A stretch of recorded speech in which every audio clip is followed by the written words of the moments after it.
God, it'd be nice to have more of those kind of games, to be very honest with you. But first thing I want to say is that I'm really proud of my guys because we came off that trip, and last year when we did, we were 15 down to Oregon a couple days later, and we made a big deal about that. We tried to look at practice. We tried to get them some rest. We tried to have more film sessions and meetings. But the one thing that was great about having a reunion, as I said, this program's been built on physical toughness, mental toughness, and some accountability. And there's a lot of guys that came back today that busted their way through weather. Some couldn't make it because of the weather. And I said, you owe it to them, your teammates, to at least play hard, and because that's what they did. And I thought that was maybe as hard and sharp as we could play. Maryland did not play well. I'm sure Buzz is upset, but he is a very competitive guy, and they didn't quit. And I just know that we had to raise our level of physicality because that was a very physical team, and I thought we did. And it started with Jeremy. It was so good to see him. Even when he turned it over a couple times, he blamed himself. That's a big step. He blamed himself, and but he had some incredible assists. I told him that the two to Cohen aren't as good as he thought because you could throw the ball into the rafters and Cohen would dunk it, but they really were incredible plays by both people. And I thought, to shoot 60%, to execute like we did, to out-rebound him by 11, to only have 8 turnovers when he had 4 himself, but 17 points, 17 rebounds. We had a couple other guys with double-doubles right on the cusp of a double-double. I thought one of the young guys that played well was Jordan Scott, came in and gave us some really good minutes at a critical time. So, it was one of those days. I've been on the other side of one of those days, so I appreciate it. That's not as good as we are probably, and it's not definitely as bad as they are. But it was great to win a game that way in front of our former guys, and now I can go upstairs and enjoy a little reunion instead of what I would have done if we wouldn't have won. So questions? Tom, usually when you're up 23 at the half, there's a tendency to relax. Oh, yeah, we've done that a lot. And to not do that and have the second biggest Big Ten margin of victory, what does that mean about this team's maturity? I think growth. I think it means some growth, and the players talked about it at halftime because we had done that 2 or 3 times early in the year, and so they talked about it, and I felt good about that. Then they started setting goals, the defense, and things like that. Sometimes I close my eyes and I say, where is this coming from? But they are attention to detail. They cover a scouting report, and give Doug credit on this. He had them, and I thought did a great job with the ball screen coverage because Coit is a player that can get you 40. And I thought we were on him every time he came off something, and so I thought out of bounds plays, we hold them to 2, that they don't even get it in. I just thought we did a good job, and that goes for my staff, for the players. And nice to have Jackson bounce back after a rough weekend when really he was in foul trouble and he was a little sick. So he bounced back and looked more like the Jackson Kohler that I know. It was nice that Coop, sat here through the wars, didn't leave, didn't go anywhere, and he makes his first 3, and he's probably playing his best basketball of his career. So a lot of basketball left, and here's the one thing I would like to say to all of you. When I walked out and saw the fans, because a cold day, I figured a lot of empty seats, right? And I didn't see one.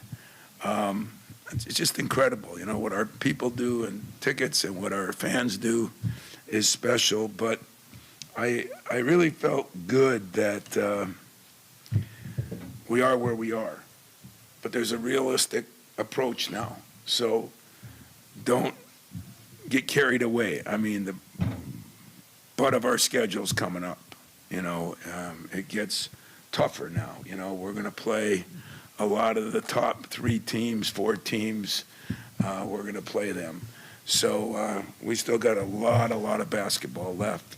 But it's good to go into Rutgers, go on the road again, feeling good. I don't think feeling cocky. I think our players, with the maturity of those 4 guys and the age of the coach, I think we're all a little more mature than I was years ago. So I'm approaching it in a sound way, and hopefully it will continue to grow. Tom, kind of staying with that, I heard a great question the other day in practice. Wasn't sure who posed it, but they said, how do you feel about going from being the hunter to the hunted? And you said you would kind of think about that. I'm just curious how that plays into today. Well, I personally like being the hunted, because that means you're somebody. And you should be, if you're at Michigan State, always hunted. But, we've got a kind of funny team. It's not one that is as imposing as some that I've had. And which is almost more rewarding in a lot of ways. And I think our fans kind of appreciate it as who we are.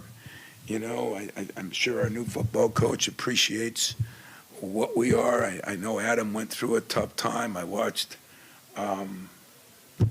Robin, have a big lead, and they went through a tough time, found ways to win. I mean, that's kind of who we are here. And I'd rather be the hunted. But I don't always know if players can handle it, media can handle it, fans can handle it, parents can handle it. Now, let's see, agents can handle it, NCAA can handle it. I mean, there are a lot of people that got to handle it now. And yet, that's my job. My job is to make sure we do handle it. And I can promise you in tomorrow's meeting, it'll get turned right back around, and we go into Rutgers with the same mentality. Tom, over the past few weeks, what do you think has led to Jeremy Fear's offensive explosion? He's not necessarily shooting the ball from range that good. He's making a few more, but he kind of started working on his mid-range a little bit more. He started using that little bank shot when he's driving. I think he's feeling more under control. Yeah, he's been fun, like it's odd that a scoring point guard, especially in this system, in Cassius, Kalen were probably the 2 guys that did it, but it's not the norm, and he's not really a scorer coming out, but what he is he's been very, very efficient, and that's what I like most. And I think, honestly, his defense is now starting to rise up. He did a much better job defensively, and I told you guys, I did not think we were defending sometimes at the guard spots the way we need to. And it's fun when guys take challenges, and maybe it's to stick it to me, maybe it's to stick it to somebody else. Hell, maybe it's to stick it to my mother. Who knows what the reason is, and who really cares what the reason is? The bottom line is, do we get it done?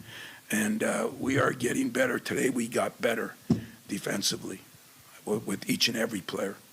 Tom, there's been a few times we've talked to you after games where maybe you wanted more from your starting group and some of your veterans, core captain-type guys, but I think your starters today combined for 63 points, and it seemed like they showed some of that toughness that you talked about earlier. What did you make of their performance there?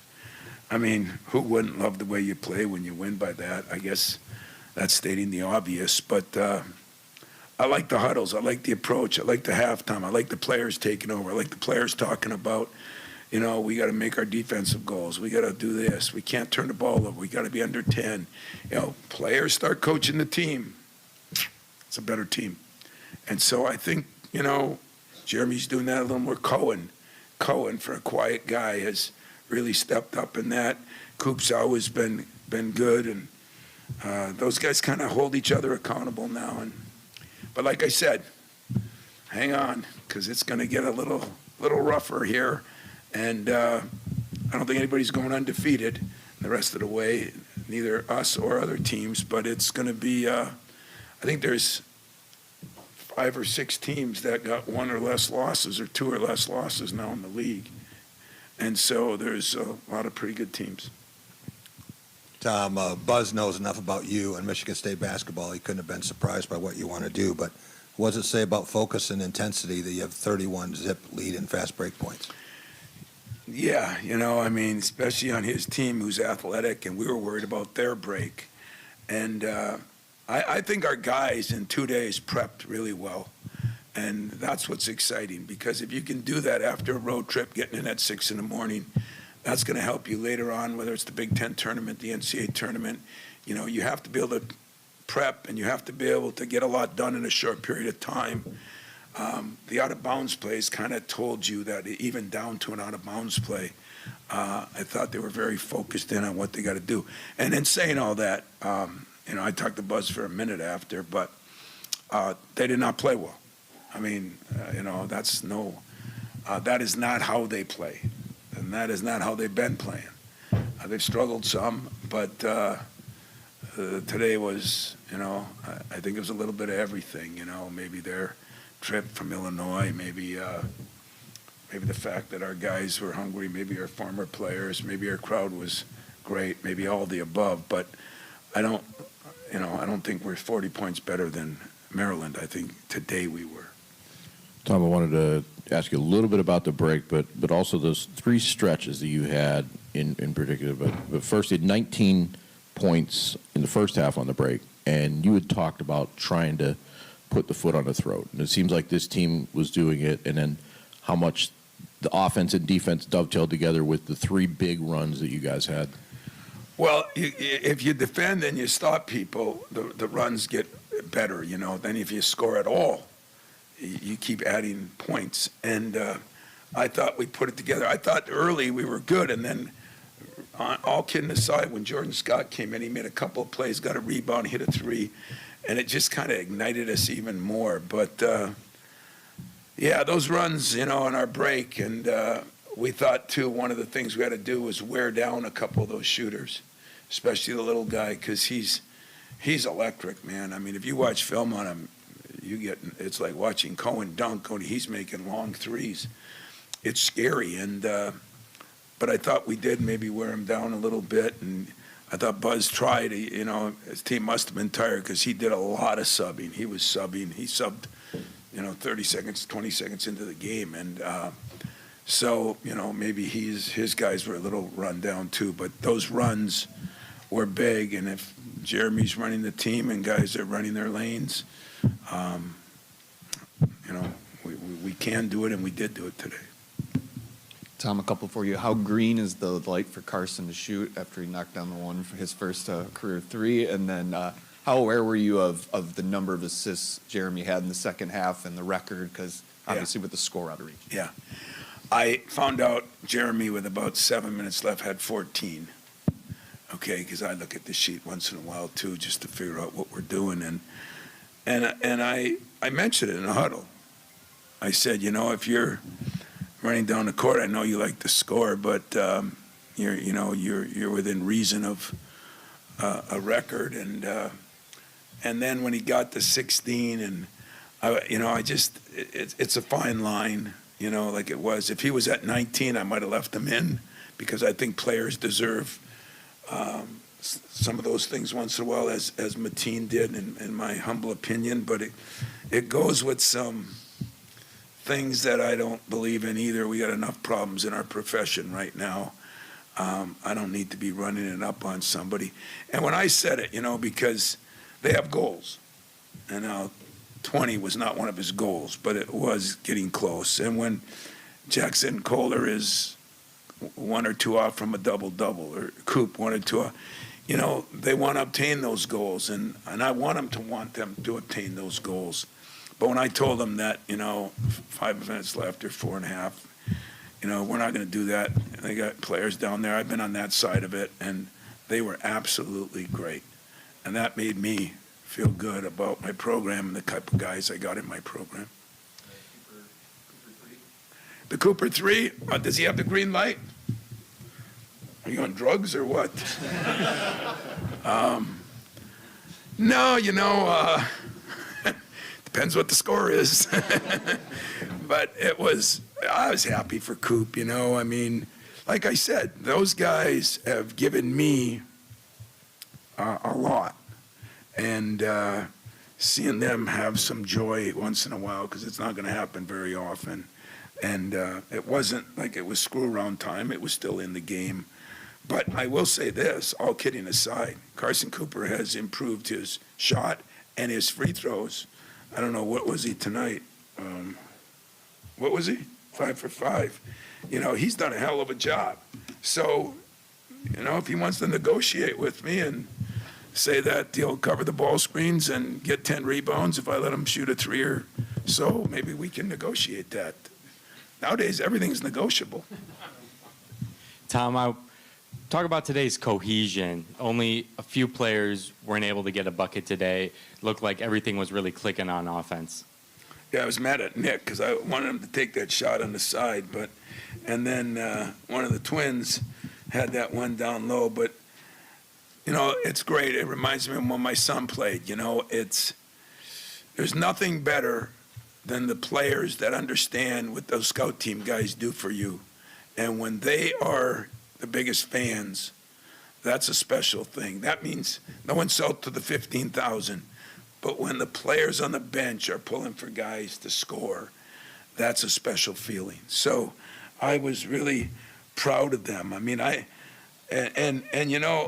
other guy that I know you guys, some people question, but it ain't because of his dad. Denim Mojic did a hell of a job. He made some great passes. He guarded the hell out of his guy.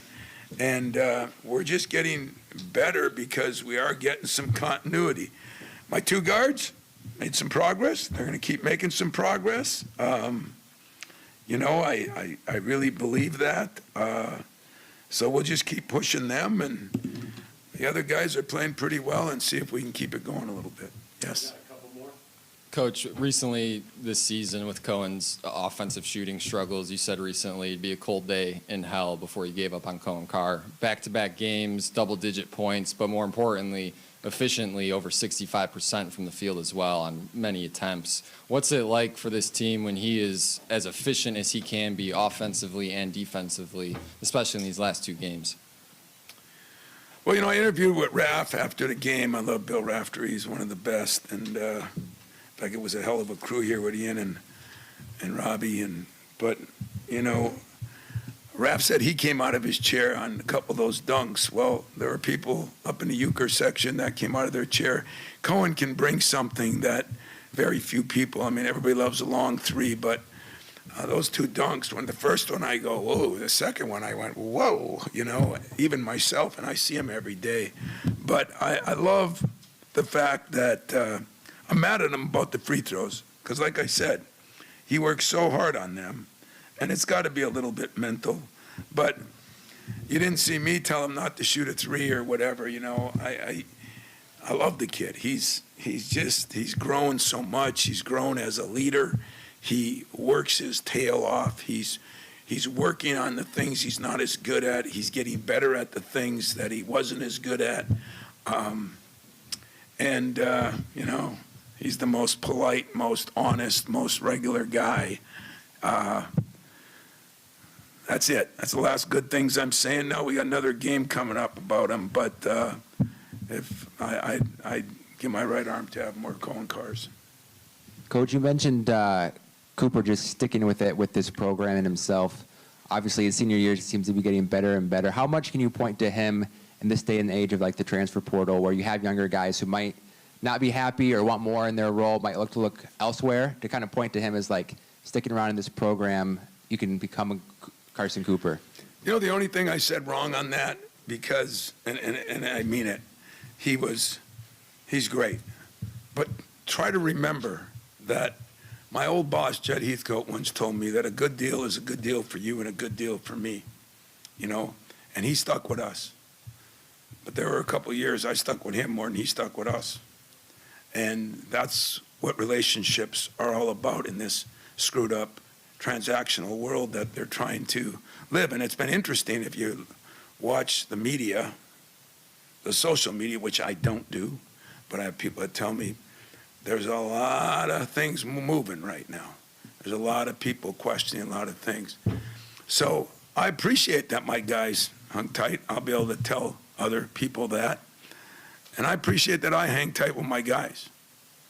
The question will be, will other people? And I don't know that, and I really don't care. I'm going to keep coaching the way I'm coaching. I'm going to keep pushing them. I'm going to keep telling them.